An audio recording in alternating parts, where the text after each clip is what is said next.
Perdana Menteri Israel Benjamin Netanyahu mengatakan tanggal invasi Israel di Rafah jalur Gaza Selatan telah ditetapkan. Namun Netanyahu tidak mengungkap tanggal tersebut. Pernyataan ini muncul saat perundingan negosiasi antara perwakilan Israel dan Hamas memasuki putaran baru di Kairo pada Senin 8 April 2024 malam. Netanyahu menyebutkan bahwa yang paling utama dari invasi ini adalah pembebasan semua sandera dan mencapai kemenangan penuh dari Hamas.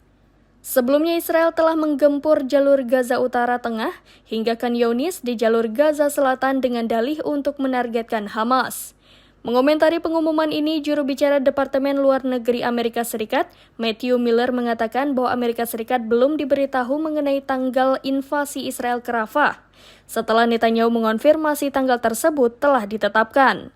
Matthew Miller menegaskan Amerika Serikat yang merupakan sekutu utama Israel tidak ingin melihat invasi besar-besaran Israel ke Rafah yang menjadi tempat perlindungan terakhir bagi 1,4 juta pengungsi Palestina di jalur Gaza.